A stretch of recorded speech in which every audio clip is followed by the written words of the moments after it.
There he is. There we go. How are you, Brent? It's good to meet you. Good, Logan. Same to you. Things are well. How about you? I'm doing pretty well. Where are you at right now? Are you in Louisiana? Still in Shreveport, Louisiana. Yes, sir. Been back since about March 15th when they canceled spring training. Right. How's that going down there? How's the vibe? In spring training?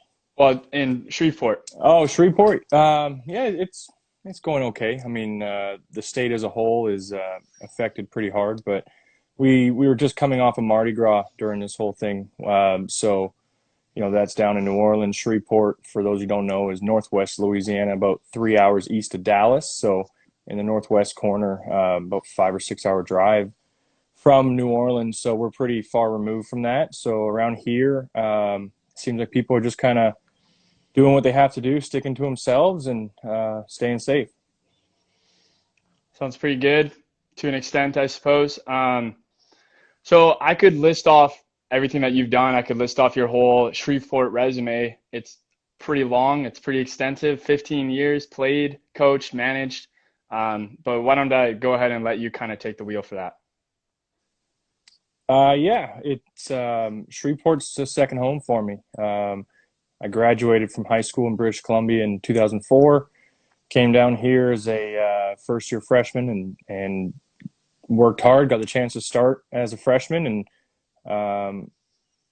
had a great time. We had some great teams. Won a lot of baseball games. Some great friendships that still we have to this day. And when I got done, I went home for about a year, and I just said, "Man, I can't do this. I need to be back around the game. I need to do something." There was an opening back at LSUS to get my master's degree, become a graduate assistant. And I jumped on that when the opportunity arose and got to coach for the man I played for, Rocky Musgraves. We had a great team in 2011, my first year, 2012. Both years we went to the NAIA World Series. And that was probably a great way to start your coaching career, getting that taste of success. And those teams that we had weren't necessarily any better than what we've had when I played or since I was the head coach, but just how those guys came together and the special things they did off the field was really the separator. So really been chasing that kind of model ever since. Spent about 3.5 years as head coach and started getting some phone calls this fall about making the jump to pro ball, and really tough decision, but LSUS and Shreveport's a great city, great school, and they're in great standing still. So really looking forward to them doing big things, and really looking forward to the future for myself and my family. So you're there for quite a while. Do you have a favorite year, favorite team? Oh, so many different ones. Good question. So many different ones. I mean, my first year coaching, 2011 was special. 2012 we went 54-6. That was absolutely unreal. I think every year I don't have a favorite. I mean, the first year I became a full-time recruiter, and like every guy on the field was a guy that I brought in and had their family on campus. That was pretty cool, all the way down to last season. We had a special year. We just couldn't put it together at the end. And 2019, excuse me, my last season there.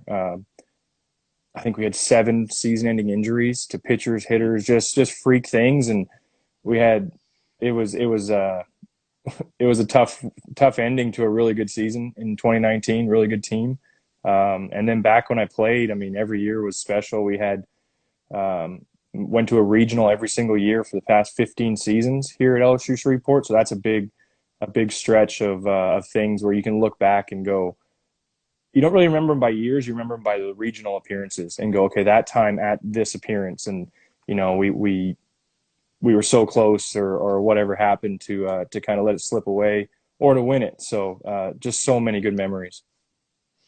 So with having so many like really good teams in terms of performance, what separates the really good teams to the teams that make a really like quite a run? I think just getting it done in the clutch, that was the big part. The consistency of our players and our teams in college was always there. The good players, they show up every day. Your number one shows up every Friday night. Your closer gets it done. Everyone does their jobs. It's just, I think when it comes down to that postseason time, it was just getting it done in the clutch. Sometimes it just doesn't go your way.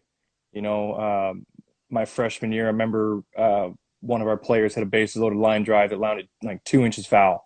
We lost the game by 2 runs, and and then another time we throw a runner out of the plate, the 26th out of the game in a 1-0 game at home. We throw them out of the plate. The next ball they hit would have been a game tying single. So it's really just getting it done in the clutch, making big plays, and all that is earned and taken care of during practice throughout the year. But yeah, definitely making those things in the toughest time, making those plays is a separator. Yeah, it's a game of inches, right? For sure. Yeah. Is there a formula to be able to have that Friday night starter who is on all the time? Like, what separates a guy with nasty stuff? You look at them on paper, you look at their bullpens, you look at video, their spin rates, all that's good stuff, and you look at them, and by all considerations, they should be your dude. But for whatever reason, they just can't seem to figure it out. What do the people that are able to figure out and the people who never quite get there, what's the differences? I think it's got to be makeup. A lot of things that you can't measure, because like you said, I mean, there's a lot of things out there that you can measure pitchers from, and you can measure your 4-hole hitter. But the unmeasurables, the things that you really can't see. In the college setting, I mean, these guys work so hard together throughout the fall and the early spring where, their hard work is earning that respect from their teammates, where really, I think, in our situation, we let the players kind of work it all out. Or at least I tried to. Their hard work and their attention to detail and doing their job was what was going to earn them their Friday night start, or, earn them their time in the field, in the outfield, wherever it may be. So, but no, I don't think there's any determining factor outside of those intangibles that you really can't measure. So based on what you said, it kind of sounds like you're more worried about the process than the result.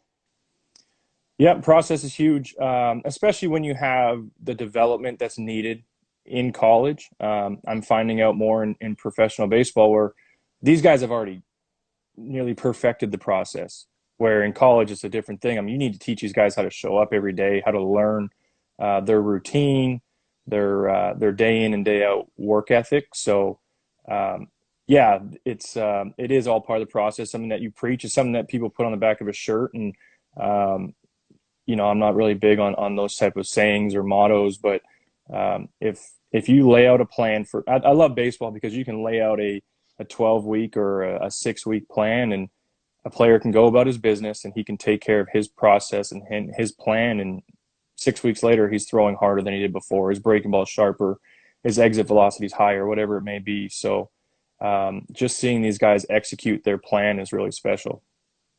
So you kind of mentioned mantras, like team mantras, like those things that you put on the back of a shirt to, they're intended for motivation, right? You put it on and you have that kind of thing in your mind. And as we spoke before, I'm friends with Ryan Powers. He's a guy that worked with you and played for you, and he was talking about finish the job, right? So what does that mean? Finish the job. Yeah, hopefully the players that played for us can answer it the same as I can. But finish the job. It's no one really cares if you go 7 complete innings. You got to go through 9. It doesn't matter if you win the first 2 games of a series. You got to win the third. Winning the regular season isn't just enough. You got to win the regular season. You got to take care of postseason, step 1, step 2, and keep on going. So it's got a bunch of different kind of, however you want to take it personally, but you can really tell when somebody is not finishing their job and not doing things thoroughly enough to, make the whole team better and make themselves better. So hopefully every player has their own individual breakdown and takeaway of what that truly means. And hopefully, it's something they can go about their day with still going forward in their lives. So what do you look for? What do you look for in terms of your players? Like, so every player has an individual role, obviously, right? So in order to build up the team as a whole, each player has their job kind of thing. So when you have a player who's a bullpen guy that maybe doesn't get in that day, how do they finish their job that day? That's a good question. I mean, there's things and you really hope that you prepare your guys well enough where they know what their workload looks like and what it needs to look like. So, for example, if you're a reliever, and those roles should be etched out pretty well in advance. And so a reliever, say he doesn't get in on a Saturday, and what you'll see is you'll see guys stick around and they'll get their throwing program done, or they'll throw their weighted balls, or they'll snag a catcher and ask him to stay behind and catch a flat ground or a bullpen. Or there's been nights, I remember one vividly where we had one kid, he on the game mound, he said, "Coach, I'll fix the game mound myself. I need to throw on the field." He didn't get in. And just the lights were on. It was a Saturday night. The series was over. He didn't get in that weekend, but he got on the mound. He put the little 9 square, catcher pad back there, and he threw a bullpen to the pad. Just one of those things where just finishing the job, just taking care of your own business, and always being ready to help your teammates. So that was pretty cool to see. That's something to always stick out, and everyone goes about it in a different way. And sometimes those are things that coaches and managers don't see, and we don't need to see them because it will all come out in the wash at the end of the day. So it's as much of a mental focus as it is a result-based kind of thing. Yeah, definitely. Right. So you, Ryan, again, he gave me a lot of information for this. He talked about power baseball, playing power baseball. And that's something that I've heard him talk about before, outside of the scenes. But what is power baseball? Oh, it's hopefully that's what our guys thought we played. I mean, we tried to bang it around the ballpark. I think if you don't, it's just kind of boring.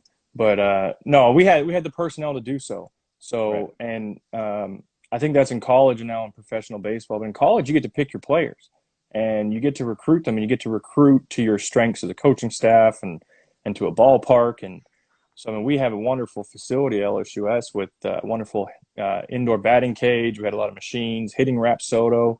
So we could measure and we could test and we could, go big or go home, for lack of a better term. So we like to hit it hard, hit it far, throw hard, run hard. I mean, we like our guys to be able to do things to the fullest of their ability. And while saying that, not being silly with it and not getting to where you put the player at risk because you're just doing things to do it. I kind of go back to the plan and the process. So we're going to work hard for this amount of reps, and we're going to try to hit the ball not just over the fence but over the lights. And that was a saying that when I played, our head coach said, are we good enough? Are we happy with just hitting the ball over the fence? Let's try to hit it over the lights.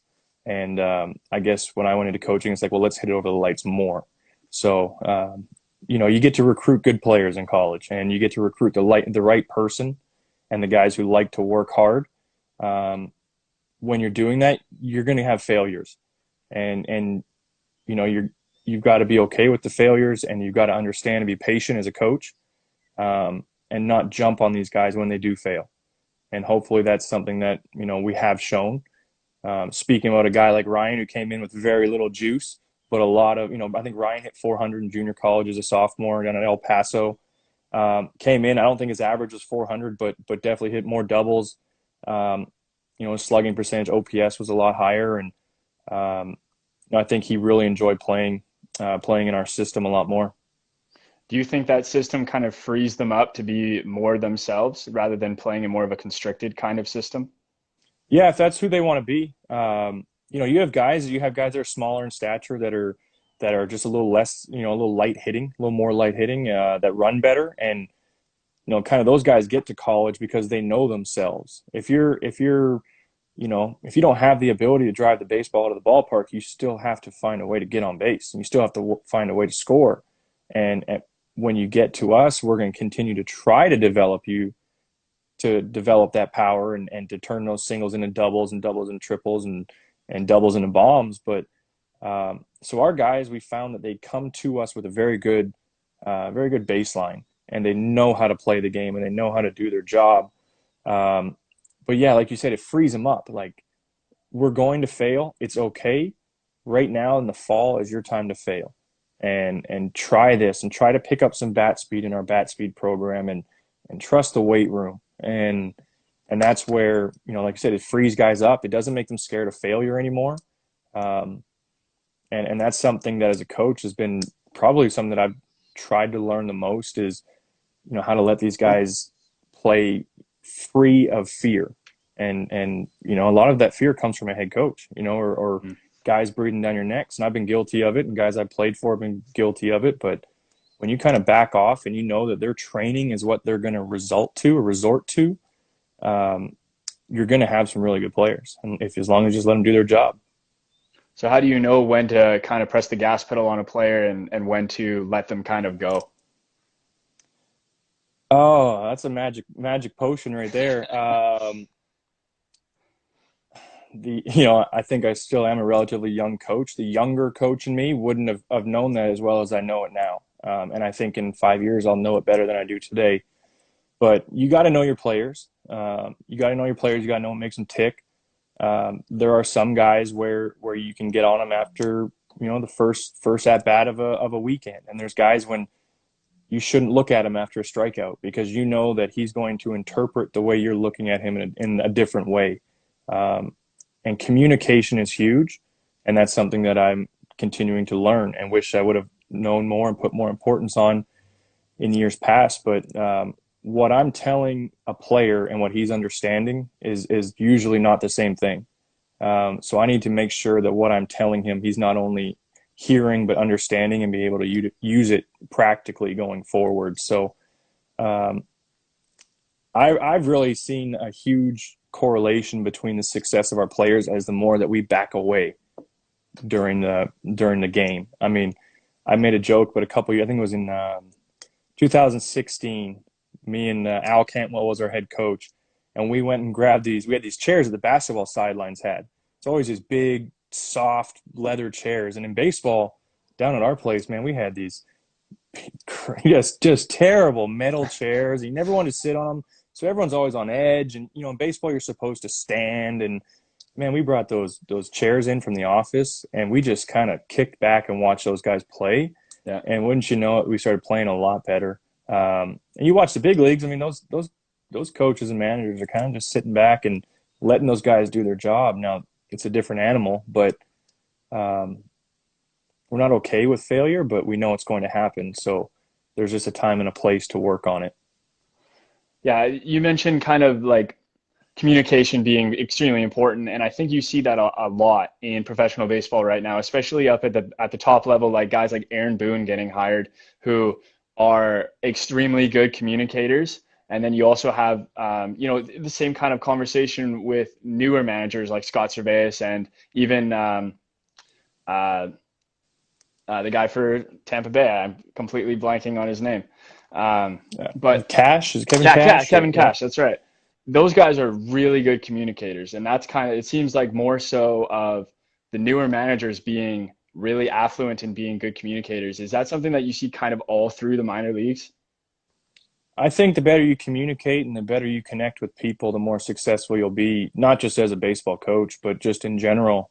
But no, I do think that, looking back, throughout my career and the people I work with now and the people I've been a head coach for, I mean, the ones who can communicate and connect the best, even the players, the ones that communicate the best with themselves, with their coaching staff, definitely see the most success. Maybe doesn't mean they're going to be the best player, but they're going to enjoy their time the most. They're going to get the most out of everything they're doing and the people they're doing it with. So, no, I think it's huge.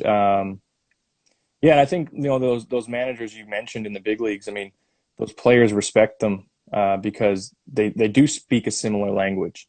And they know that coach has been through what they've been through and will have their back. So. I really never understood the term like he's a player's coach because I really think like shouldn't we all be? Yeah. Shouldn't we all in some sense want to be called a player's coach? Because that's kind of who we're here doing it for. Right. So I don't know if that answers your question, but No, it does. That's hopefully what I try to go for. Yeah, and even the Blue Jays, when they hired Charlie Montoya, they were saying the same thing. We want a guy who's going to be able to connect with our younger group. So do you see, like, in terms of generational evaluation, do you see a younger generation needing more of a communicative coach versus the older generation? I think I've been trained to say yes, but I mean, I don't know. I mean, these guys just want to know that you care. Right. I think everywhere you look and read, you're seeing things about maybe how this, even our era was softer than the one before. I mean, I don't know. I mean, I think kids still want to work hard. Kids still want to be pushed. That's probably a knock of mine from college, is that I didn't push these guys enough. Where, you know, that's good. That's a good thing, I guess, something I can learn from. But no, I think they want the same things, and they expect the same things of, 15, 20, 30 years ago from their coaches and their managers. They want to know that you care, and they want to know that you got their back. And once they respect you, I think that's easy to do. So I know for me, like, the biggest thing I got to do going forward is I got to earn the respect of these players and the staff members I work with, because they don't know me. I don't necessarily know them.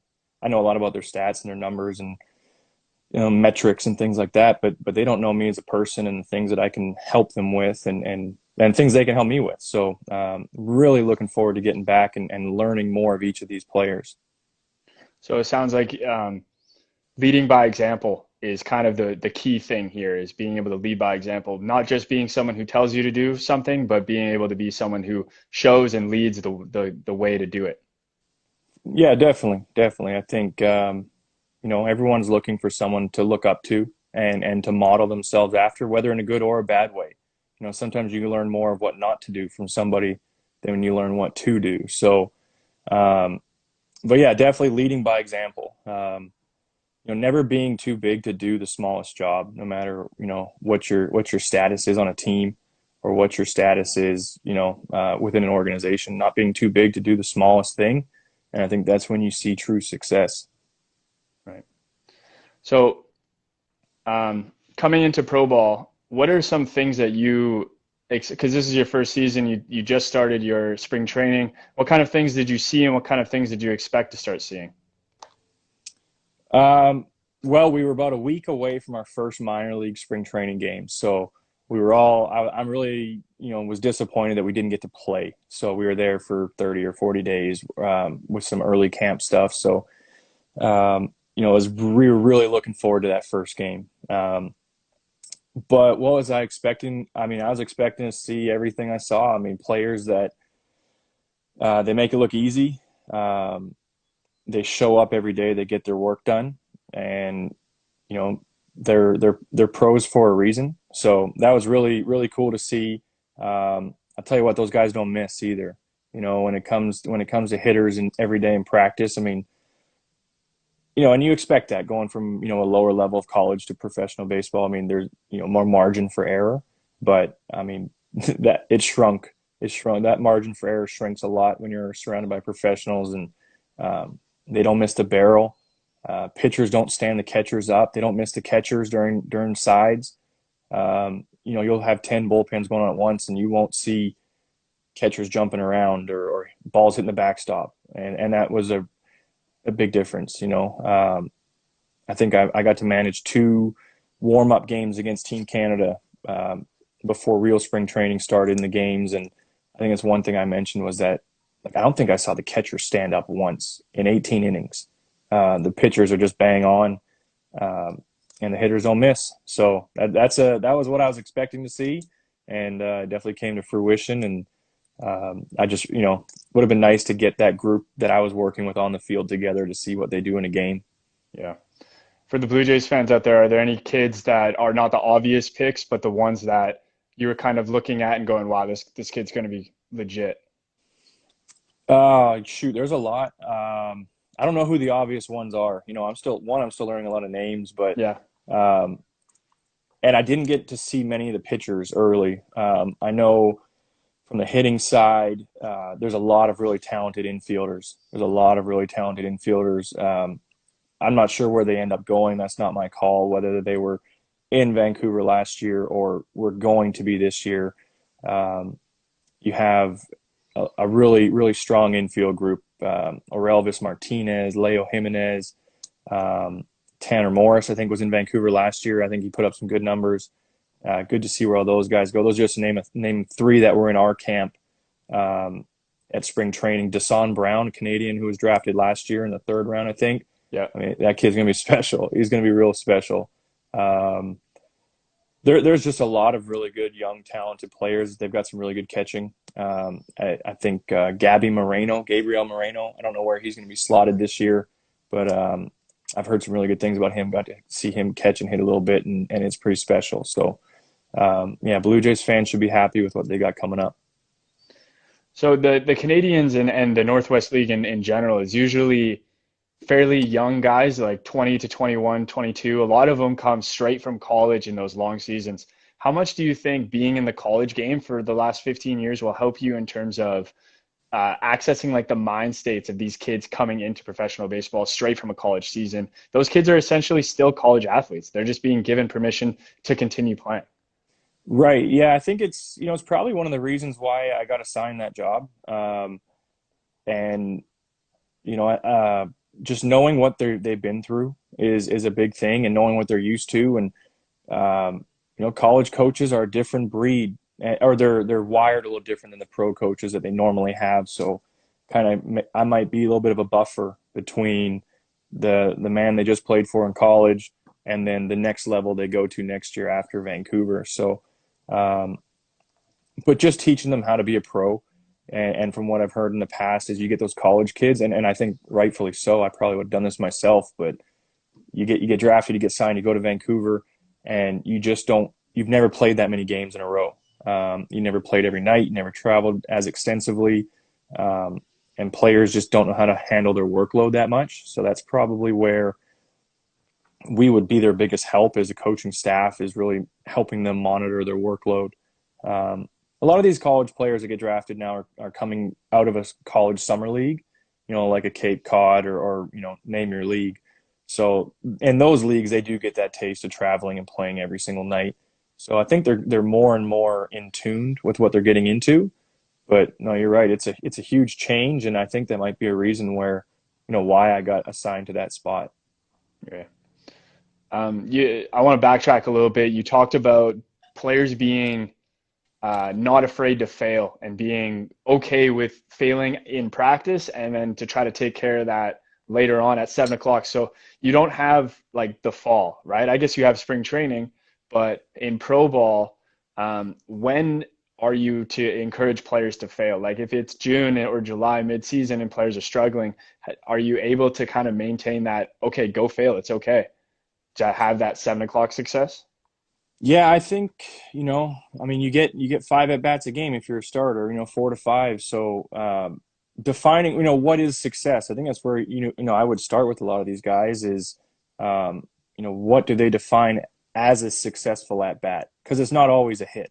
Yeah. You could be 0 for 3 and have 3 successful ABs, or we're going to go right in our reports that you squared it up 3 times in a row. So I think, yeah, we are going to push these guys even in season, in your early work, in your batting practice, in your side sessions on the on the pitching side, on the defensive side, even in pregame. I mean, we're going to keep pushing them, and then really communicating too. So I think the one thing I've learned in my short time so far is the communication towards what the player is driving to, what his goals are, and I think they all really understand what their goals are, and that's what we're trying to get at. We're trying to win. That's number one, but then we're also trying to get the player to achieve his goal. And we are probably going to take some lumps along the way, and we may go back a step to go 2 steps forward. So, but like I said, I mean, failure is not always judged by the box score or by the wins and losses. As a team, you need to win. That is your goal. But individually, it changes a little bit from what you read in the newspaper the next night or the next morning. Right. I think and I know that you're a big analytics and that kind of stuff guy, and I am too. And I think one of my favorite things that it does for at least a player's mental state is, like, at least in terms of player development, you can have a bad day with the swing, but you can still look at data and say, like, look, man, like, you are getting better. You're progressing. So don't let just the external results take you down. Focus on the process and focus on what you're getting done here to be able to carry that confidence into the game, like next time, regardless of whether or not you're 0 for 10. So in pro ball, obviously it's a little different. You can't exactly have kids on a Rapsodo for 2 hours during the day kind of thing and show them, like, okay, look, you're still hitting it at 100. So stay confident. How does analytics and stuff like that help you aid in confidence of players during games in the middle of a season? You know, maybe you haven't experienced that yet because it hasn't happened, but how do you Right. imagine that happening? I think there's some things that you can still do in game. I believe there's 4 allowed legal wearables during a game. And I know one of them is like the blast motion or the Diamond Kinetics bat sensor. So that's something that the hitters use or can use if they want to. That's great for, like I mentioned, you have your box score and you have your at bats, but you also have the things you're trying to do with your swing. So I envision that, if you have those sensors on, we can go back after a night when the ball just didn't fall your way. You got pitched real tough. Maybe you're facing a first rounder, and he's really good. And we can go back and we can look at your metrics. And there's TrackMan in every stadium now, so it's all around you in terms of the data being there and available. So you can find some positives. I mean, you can also find the negatives as well, but you can find some positives outside of the box score, outside of the 3 for 3 or whatever it may be. So there is a lot of use of the tech throughout the course of the day and the early work and your day in and day out work in the cages as well. So when we want to use as many tools as we have to help the player get better. And I do believe that the players are going to continue getting smarter as we go. So that's one of the big things that's going to change with the player. And kind of going back to college, like we'd have kids that would know what their exit velocity is, or even farther, more advanced metrics, where when I played, we never even heard of that. I learned my exit velocity as a second or third year college player. Well, now when we recruit high school kids, they already know. They already know their connection score, and they know their spin rate sometimes. And so the players are coming in with a greater understanding of the information that's available. And I think we are going to use it any chance we can. And it's definitely there for their benefit. Right. So how do you walk like the line, like the fine line between like feel and real? Because there's a lot of people that are on the side of you need to just go out there and feel it. If it feels good, do it. And then there's a lot of people on the side of the analytics side where are saying you need to be more focused on the numbers here. Like if you have a kid who's hyper focused on the numbers and needs to kind of take a step back, or you have a kid who's very against the numbers, how do you kind of bridge that gap and keep them in the middle? Well, I would imagine that well, obviously it varies by player. And I'm probably going to talk more in terms of hitters. For that first year college player that it's just getting drafted and coming to us, we're probably not diving into his stuff too much. That kid's got to go out there and battle and learn how to be a pro and play and compete every day, because it's a different world, And I think even in the toughest in the SEC, a Thursday or Friday, Saturday, Sunday series it's not like 7 straight days on the road, like it is in the Northwest League, traveling from city to city or whatever it might be. So, or in our case, country to country. But, I think with the younger guys, we kind of let them do their thing, let them learn and fail. And then the next off season would be when we really dive into applying what we've learned. But then you get into the player that's been in your system for a year or more, and he's probably pretty educated on those things, because our hitting department and our pitching department do a really good job of communicating with those kids. Here's all the information we have, and this is how you're going to get better. This is how we think you're going to get better. So I think it's kind of a year-to-year progression. But then, like you said, like real versus how'd you say it? The feel versus real. Yeah. Yeah. You definitely don't want, and even in college, we saw some kids that we would have a Rapsodo with a TV, a 45-inch TV in our bullpen, and we'd have kids turning around before the ball was even in the glove, looking at the velocity or the horizontal and vertical break. So you definitely don't want that per se. But now you also want a kid to be positive reinforcement when he does something right. When that ball leaves his hand in a practice setting and he knows it felt right, he can look to his right, or he can look to the coach with the iPad and just get a thumbs up, or he can say that was it. And then in a second from now, you get that little marker that says that was the exact break you wanted. You threw it at the right spin. Bingo. That we're accelerating learning right now. So, I'm not a huge proponent of a kid coming and checking the iPad when he's doing something wrong. I really more so want to show it to him only when he's right. Right. So I think that's something that we tried to get to is because not many kids turn around and say, hey, what do I do wrong? Let me show me the iPad, show me the Rapsodo report when I did it wrong. They want to know when they did it right. And I think there's some advantages to that. So it's kind of like just helping a kid find out where the bullseye is. Yeah, sighting in their rifle. It's Right. I think there's a ton of advantages to the tech and to the numbers and from what I've noticed, a lot of the kids truly enjoy it and are truly learning a lot from it. Right. I want to shift gears a little bit and I want to just kind of talk about team culture. So you have, 9 months essentially with a college team, and then you could have those kids for 4 straight years. I'm assuming for the most part, you probably have a good amount of them for 4 straight years. Creating culture over that time, you can kind of get the seniors to instill it with the freshmen and allow that inter-team kind of or policing and coaching in terms of how this is how we do things here. But a lot of guys in the Northwest League, they're there for 1 year and then they're off to the next stage kind of thing. So and I'm assuming that because you're kind of the entry gate for a lot of kids entering pro ball, like we've talked about, how are you to instill that culture, like that Blue Jays culture, into those kids that are coming into that first stage of professional baseball?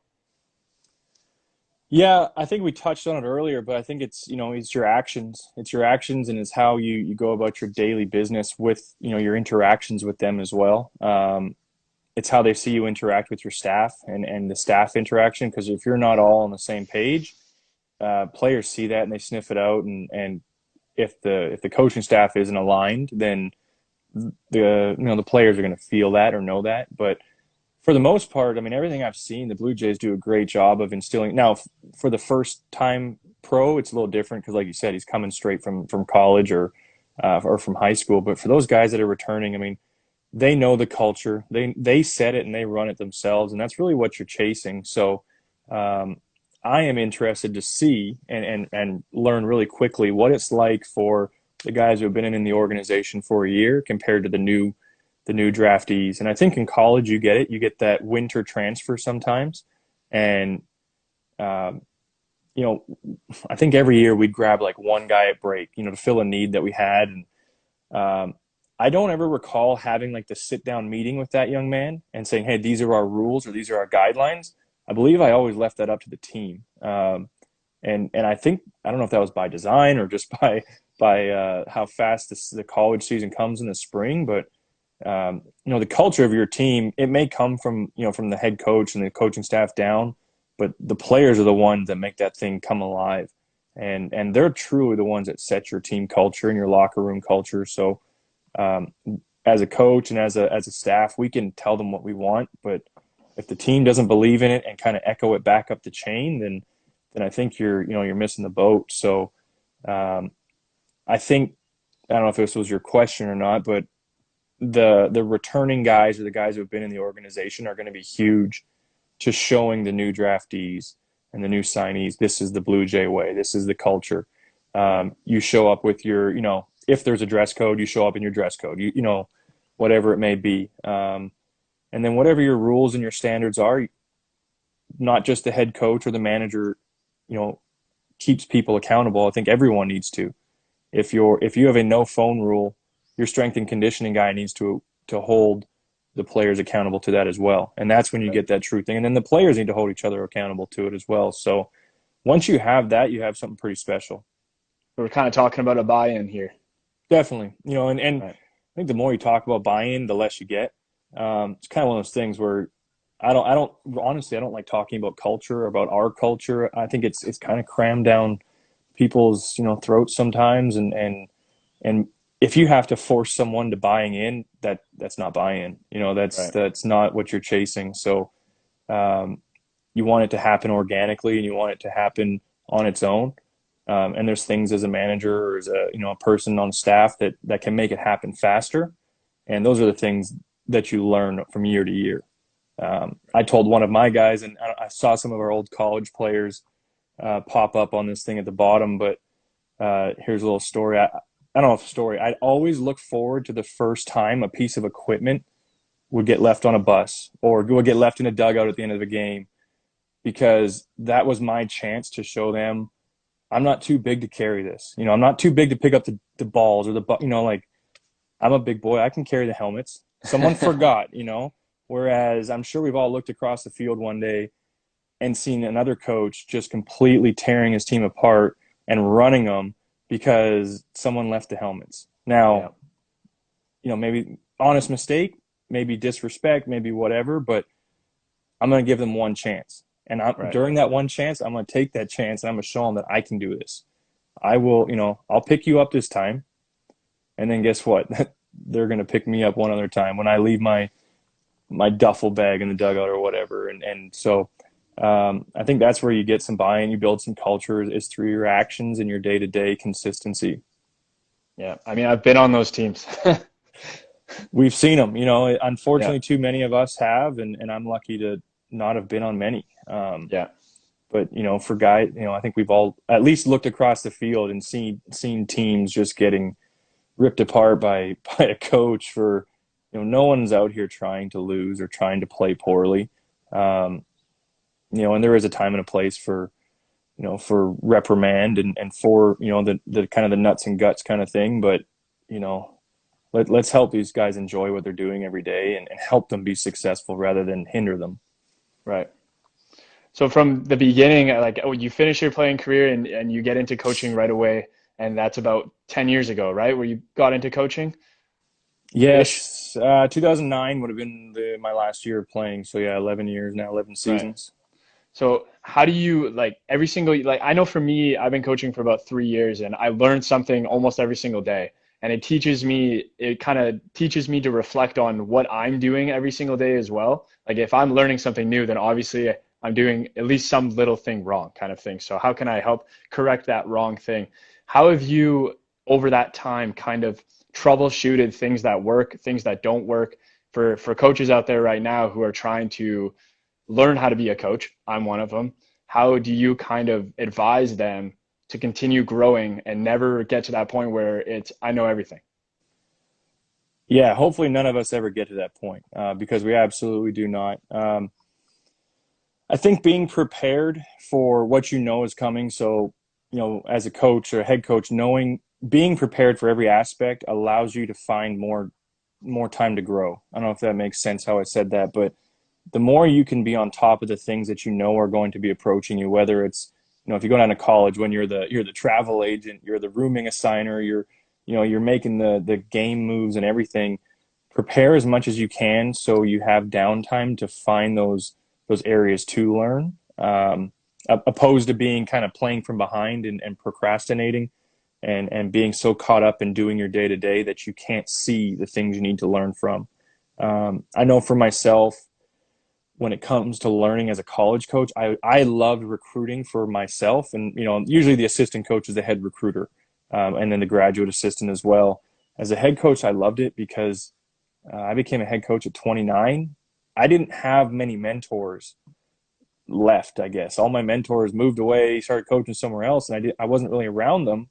So I would go out recruiting, and I would use those men that were coaching the junior college or the high school as a mentor to find out what to do and what not to do. And there's a reason I would consistently go back to a couple ballparks. It's not because their teams were terrific. It's because I also learned a little bit about how they managed their team, how they handled themselves during some poor play and good play by their team. And then always the coach that I'm coaching against or managing against is a huge mentor of mine. I don't know if that's what you call it, but I'm always learning something from everyone you come across. So, and then too, now in my new situation, I mean, I'm learning from every one of these players. Like I mentioned, Tanner Morris, he played for University of Virginia. I mean, Brian Johnson, I believe, is the head coach there. I could have got his name wrong, but I mean, that man knows a lot. So I'm going to try to pick Tanner's brain to know what the heck he knows and the things that he liked and didn't like. And we had some of these conversations, and I'm going, wow, they did that at this school, or they didn't do this at this school. And we got guys that played at Ole Miss. I mean, there's things I want to learn about what they did at Ole Miss. So really just being open to learning from everyone out there. And like I said, I used to love going and watching high school games and junior college coaches and seeing them coach and then watching their players play as well. So what are some things that you look for in a prospective athlete, someone that you're looking to bring in? Is there a deal breaker? Usually, I always tried to make sure the kid played defense. Like you got to be able to play some defense, because we can teach you how to hit a whole lot better than teach you how to field a ground ball and throw and correct years and years of poor throwing mechanics and poor arm strength or but really, we would go into it with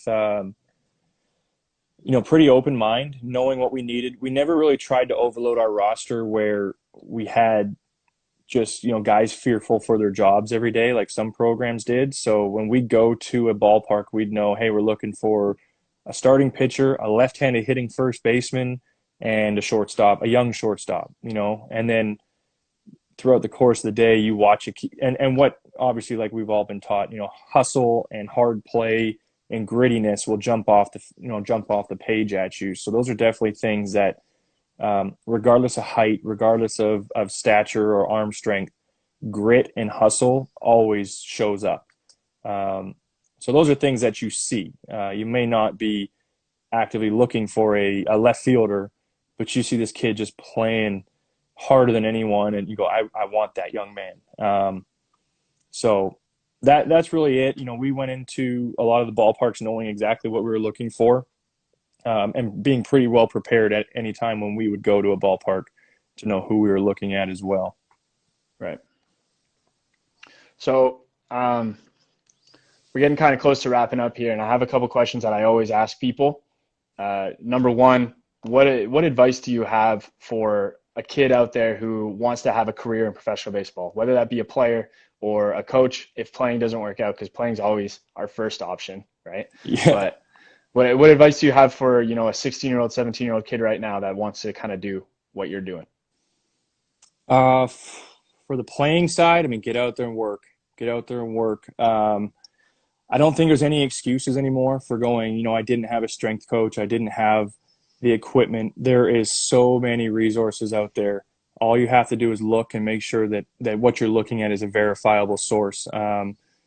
Twitter and all the social media platforms, you see big leaguers giving their secrets away.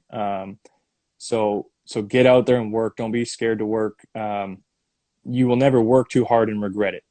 If you work as hard as you can, you don't make it, at least you can probably live with yourself a lot easier than knowing that you had something left in the tank. So get out there and work and ask questions to people that are older than you and that have been through it before. That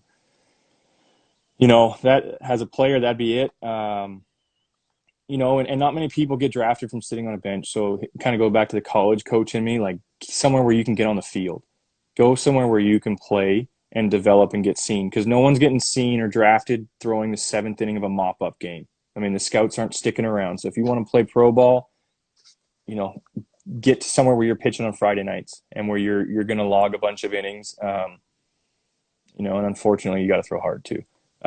So that's, as a pitcher, you got to start throwing harder. And that brings me to another good point. I mean, arm strength, yeah, as you grow, it happens, but throwing programs are huge. Throwing programs and development plans and lifting are absolutely huge. So I could go down that wormhole for a long time. Of things I wish I would have done different. Still to this day, people are running 28 pulls a night thinking that they're going to get better and not going and squatting 225 and thinking that they're going to get there by running pulls. And I think as a baseball world, we know too much now to think that that's the way to do it. But hard work will help you get there. As a player, as a coach, you've got to be open. So many things are changing, and I know so much more today than I knew a month ago, and I knew so much more a month ago than I did 2 years ago. So you've got to be open to learning. You got to read. You have to, and you can't just read about baseball, and you can't just read autobiographies of Pete Rose. Like, you've got to read about how to learn and how to teach. You've got to learn how to connect with people that are not the same as you. And you better be good with data, and you better understand some of this stuff. And if you don't understand it, learn it, and then start going from there. And the last thing as a coach, just learn how to communicate. That's something I didn't do enough as a young coach, and I'm kind of playing catch up. I needed to network better, and that's something I didn't do well as a young coach. But I think the guys I did network with and the network I did have was pretty strong, and you just grow resources and references by doing that. All right. Last question for you. A lot of the kids right now, they can't do anything. They don't have organized practice. Gyms are closed, that kind of stuff. Do you have any advice for kids right now who don't have facility, don't have equipment, that kind of stuff? What can they do to continue being productive? Get creative. Get creative. I mean, if you're an infielder, I was messaging with my old head coach who I played for. His son is in high school right now. I think going to be a sophomore, doing dribbling a basketball, throwing a tennis ball against the wall at the same time, switching hands.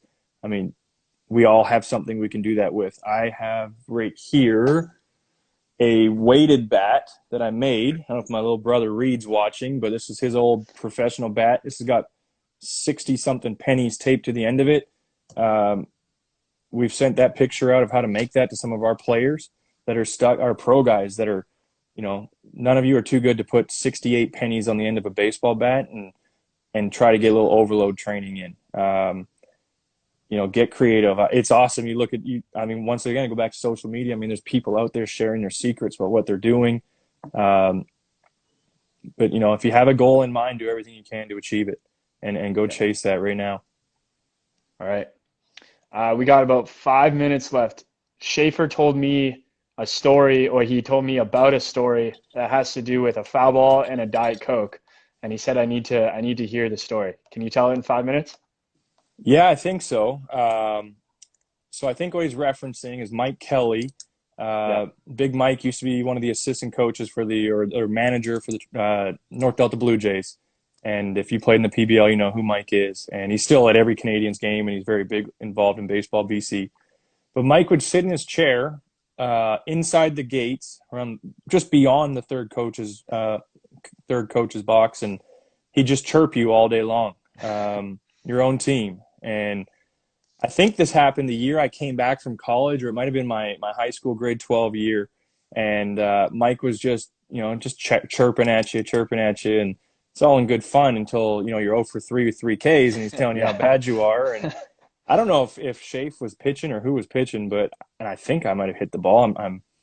And just absolutely crushed the ball just a little bit too early. Hit it, barreled it up, but hit it right at Mike, sitting right down the line. And luckily he's paying attention, and he sees this thing coming. He bails, and this baseball crushes the Diet Coke. I don't even know if it was open or not. Diet Coke goes exploding everywhere. Mike's tumbling on the ground. So I don't know if Mike's listening to this or not, but that was a long time ago, and we still remember it. I also remember my first time coming back. This was the year I came back from college, and I think I was 0 for a couple games. And he was chirping me about, you're supposed to be this big bad college hitter. And next at bat, I go yard and come back in, and had a few special words for him as he comes in. But Mike and Ari and those guys were always awesome. Great experience playing for them. All right. Well, hey, thanks a lot. I wish you all the best of luck this year. Hopefully it happens. Hopefully you don't have to. And you know what? You might have to think twice next time you warm up a reliever and don't put him in, because that's kind of what you're going through right now. Yeah, it's, as long as we get through it safe, there will be baseball again. So it'll be good. And just one thing, if anyone is listening and wants to reach out to me, needs anything or has any questions, please don't hesitate. Love helping people and growing the game. But yeah, I hope to see you guys up in Vancouver this summer. It would be really special. I'll definitely be there. Awesome. Looking forward to it. I'm a big Canadians fan. You'll see me yelling. Awesome. You and RP can be there. All right. All right. Well, thanks everyone for watching. And Logan, thank you very much for this. Thank you for being here. Really appreciate it. A lot of great information. I think a lot of people are going to get a lot of good stuff out of this. Thank you. Thank you very much. All right. Thank you, Brent. Bye. Bye.